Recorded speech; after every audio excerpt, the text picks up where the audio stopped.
Hello friends, welcome to Chess Frolics. Here we have an amazing chess problem composed in the year 1930 where white is to play and mate in 127 moves.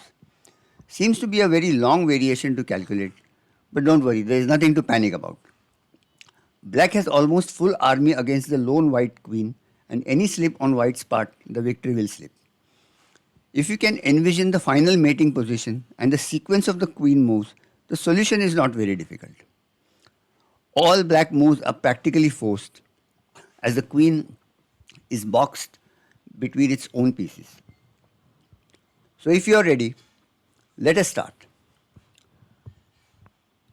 White starts with queen to e1 check. The only move black has rook to c1.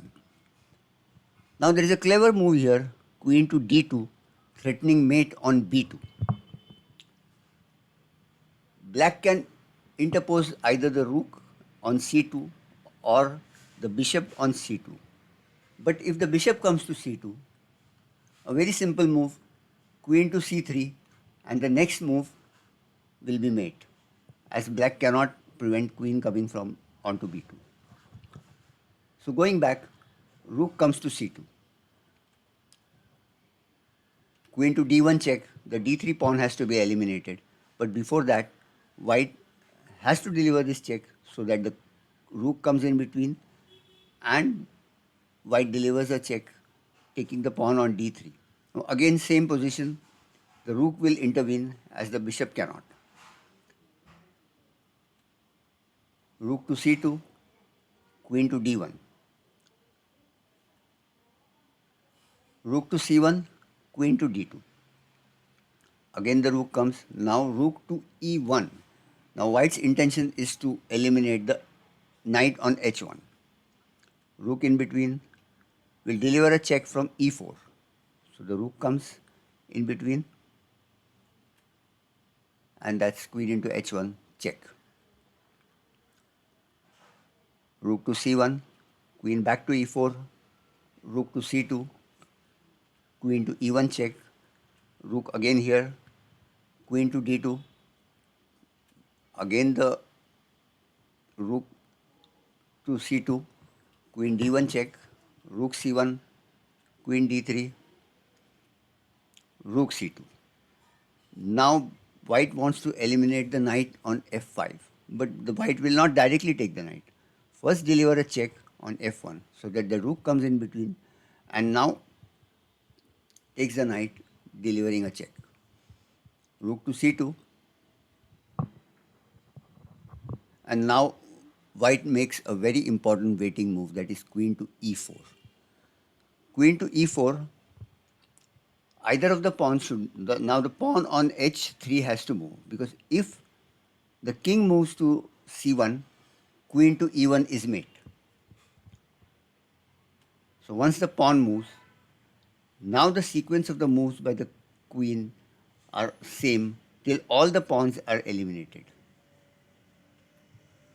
Rook to e1, queen to e1, rook c1, queen to d2, rook back again a check, rook back again, queen to d3, rook to c2, now queen to e4, the waiting move. Either the pawn can queen or the pawn on h4 will move to h3. The result will be the same. So black moves pawn to h3. Now the same sequence of moves continues.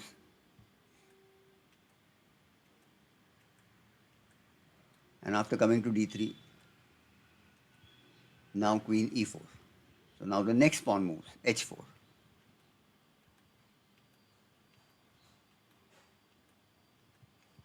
Queen to d3 check, rook to c2, queen e4.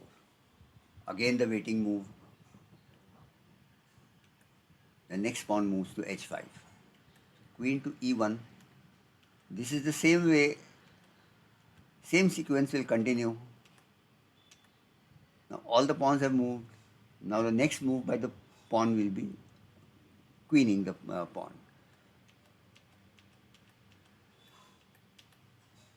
Now the pawn queens. And now white takes the queen. Again a check from e4, rook to c2, queen e1.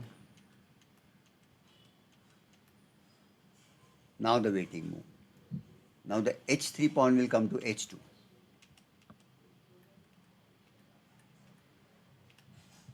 The next waiting move,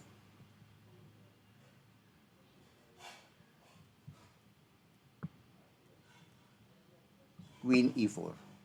Now h4. The same sequence of moves, pawn to h5.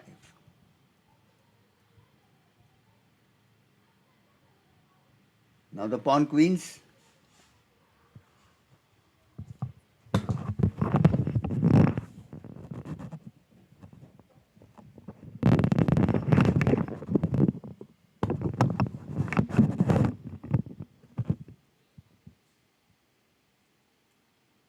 queen e4, h2,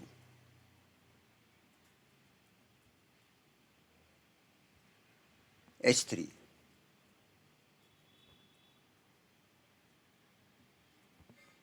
h4.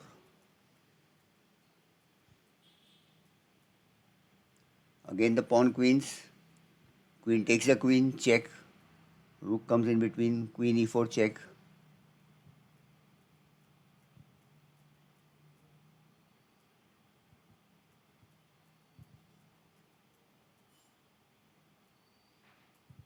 h3,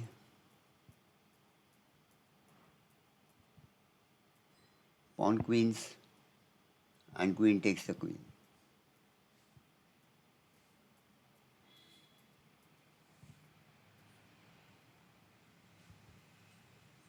Pawn to h2, and the same sequence.